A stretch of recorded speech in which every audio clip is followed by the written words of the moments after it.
I attended Gig's opening in Moapa of a gigantic canvas mural that he had done that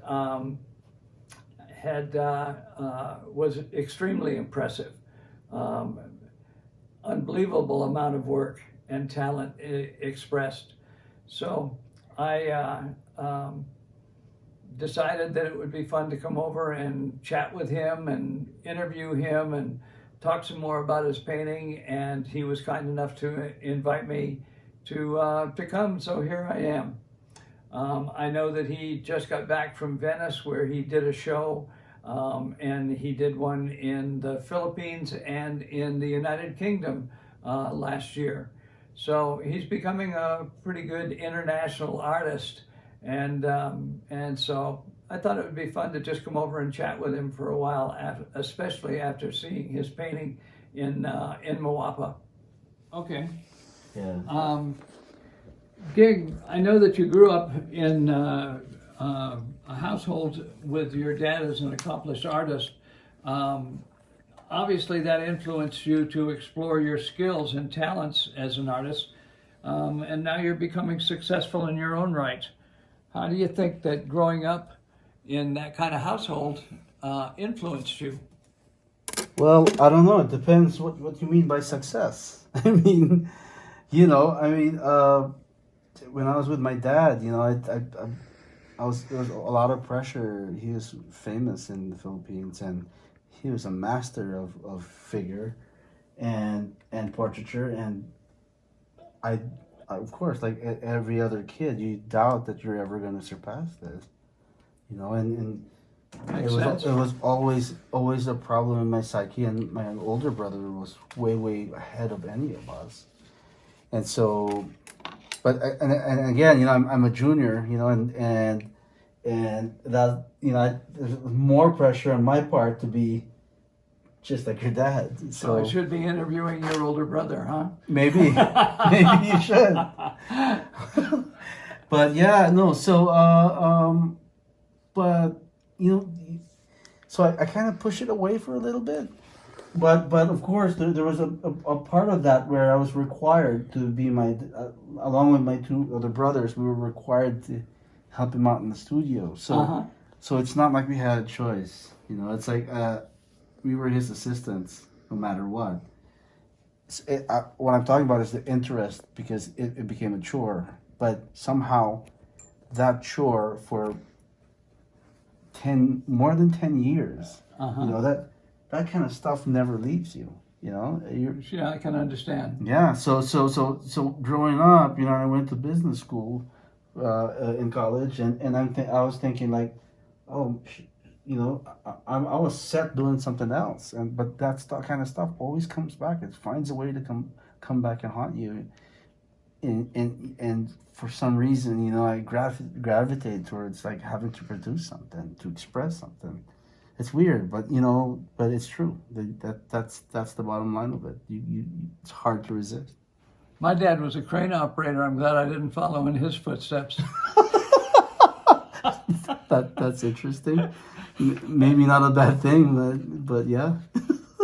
Why did you decide to come to America to practice your art? Actually, that was accidental.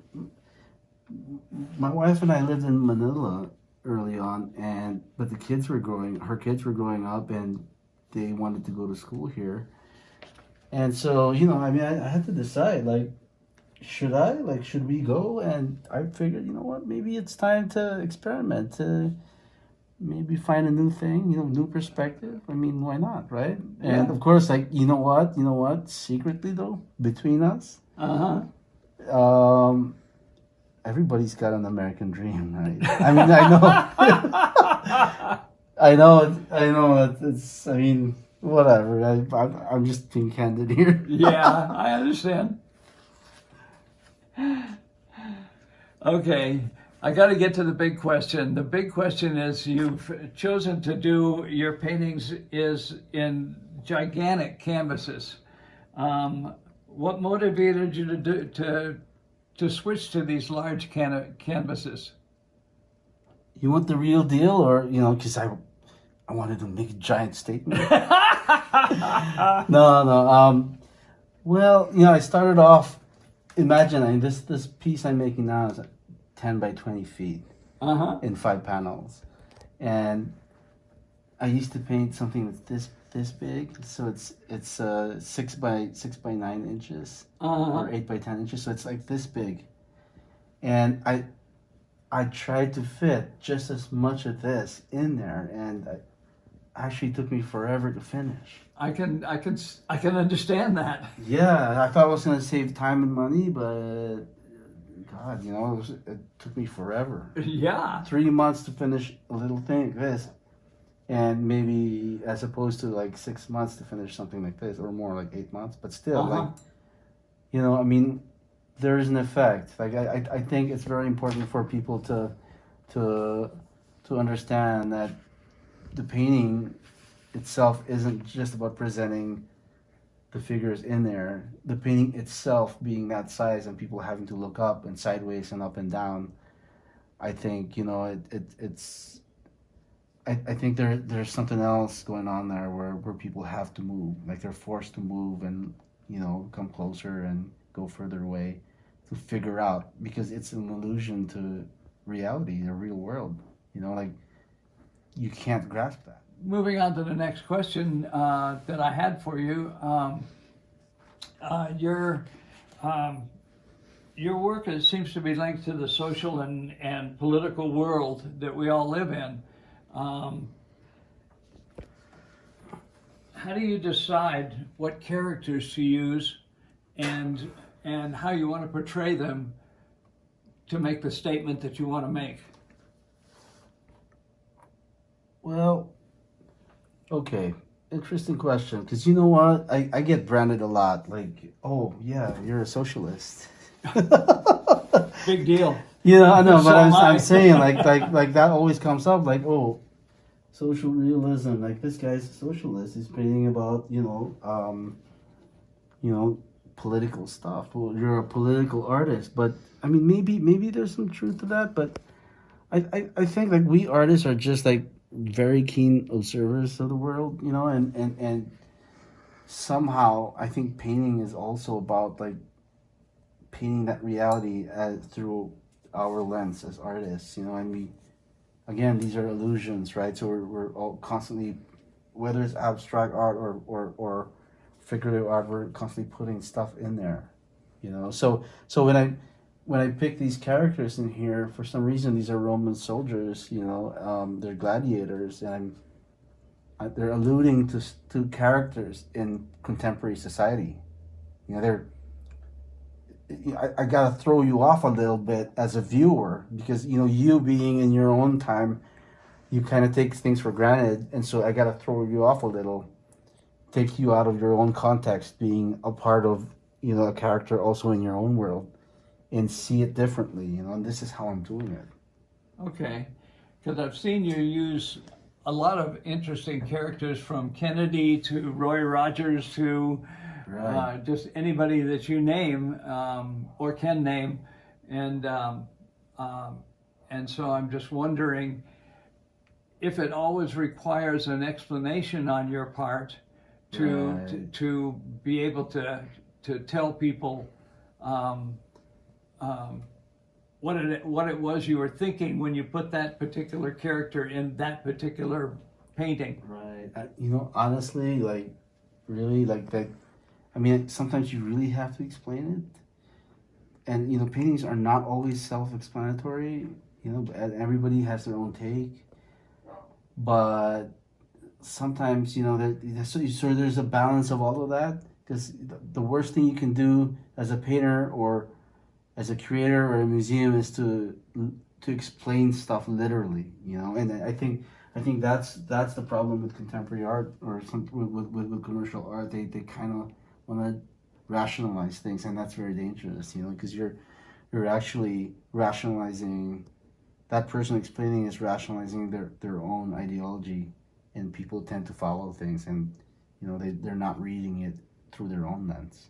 But you do such great research before you put something in a painting. I attended one of your shows, and you gave an explanation of why Warren Harding was important to the Philippines. That Right. I and obviously members of your audience had never heard before. Right. And so Yeah, that was sometimes actually William Taft, right? Yeah. Oh, it was Taft. I'm sorry. Yeah. And so sometimes it's important to teach people with your paintings about the historical things that you know that maybe they're not able to get out of that painting. Right. Like you know, for example, that I had to make this 8-foot wide study for the Moapa mural, which is ended up being a 40-foot wide piece. Exactly. And you know, these are actually the first people of Southern Nevada to establish a town here, and I had to be very sensitive to the Paiute and the Mormon history. You know, that came over from Utah, and I only had references like these anecdotal information and photographs, you know, and these very pixelated photographs, and I actually read a 600-page book 3 times over. I believe you. And I know that every you do time a lot of research. Every time I made notes, and I read it the second and the third time, new notes started. I missed certain things, you know, and so you kind of have to make up stuff just so that you know and keep things ambiguous to give a clearer picture. And I know that there's an irony there, you know, but that's the truth of it, you know. Like you can't be too literal in aesthetics, at least.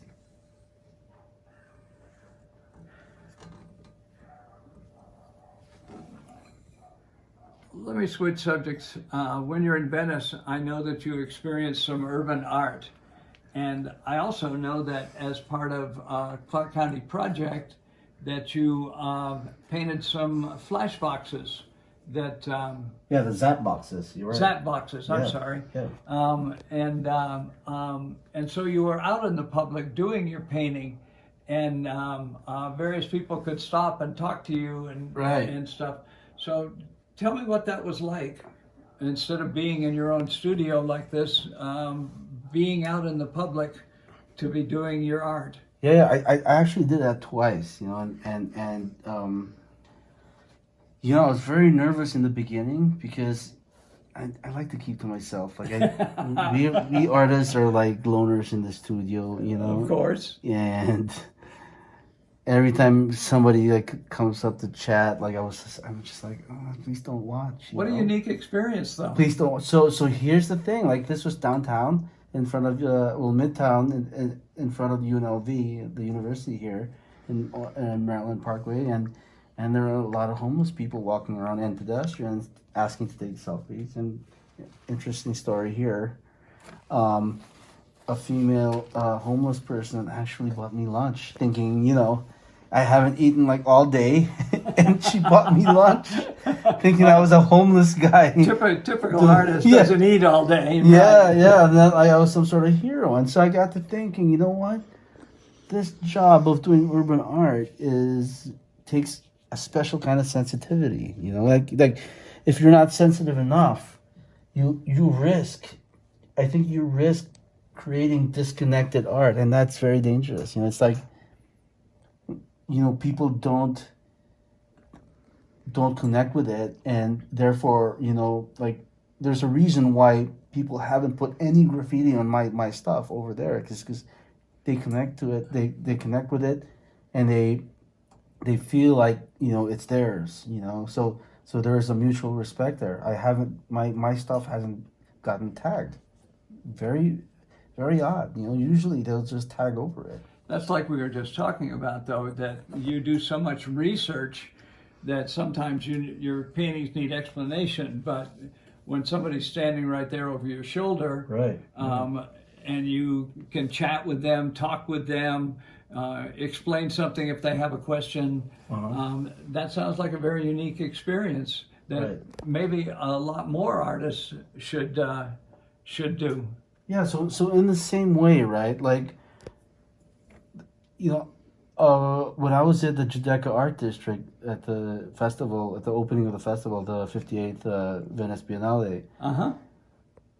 I had studio art in there, right, in the galleries, but it was a very similar experience in the sense that in those 3 days that I was there were thousands and thousands of people nonstop, just coming through the gallery space as if it was outside. Ah, okay. It's not like a gallery setting where people come in and have wine and cheese. No, this is like a constant flow of people and from different, way different backgrounds.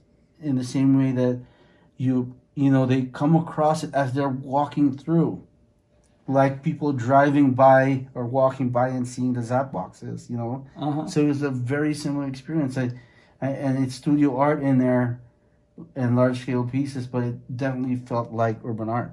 Definitely felt like I was doing something on the outdoors. That sounds very different than what it's like in America when we go to art shows. That's right. And so talk a little more about that. Well, see, I The mean, difference between Venice, when you were in Venice, and what American art shows, and I know you've gone to lots of art shows and openings. right. So What do you think about that difference? So here's the thing, right? Like when I was there, people were saying you're very American, like, and I don't know what that means, and they had a hard time describing it. And you realize, when you get there, you're sensitive to the differences in culture. You can feel it when I interact with these people and when they ask questions and when they give me their own opinion about certain things. They see things that I don't see. Uh-huh. And I feel like there's this two tensions playing out, where you have the old world, the social mores, and you have this postmodern globalism idea or ideology, and you're like in between there. And I think the Europeans, I feel like they have a lot of this old world stuff that's like emerging from our conversations. Like you can feel like this romantic kind of part of the conversation somehow, and I feel that like, and so looking back, I understand it more. Why do I feel so American now? It gives you that kind of like, oh, you realize all of a sudden you're out of your American context and you see, oh yeah, our society is so much different. That just blends right into another question that I had written down to ask you about. As an artist from the American context, how do you find the differences in an exhibition approach between a continent linked in an iconography formed mainly in the last century rather than a European continent in which different epochs now mix and coexist? Right. Well, so yeah. So I'm gonna go back to like I went around and looked at the churches, Uh-huh. and I looked at the old art, and my favorite was actually Titian and Tintoretto, and it's you feel the architecture itself without even saying things like these ancient objects, weighing down on you. Yeah. And reminding you that you inherited some stuff. It's not all about this, this machinery towards this modernization. Like Sure. Like look, there's some old stuff happening in our minds and the way we look at stuff. And again, like I said, there's this dichotomy of, this chase for this economy or this unity, this globalism, and there's this thing holding us down.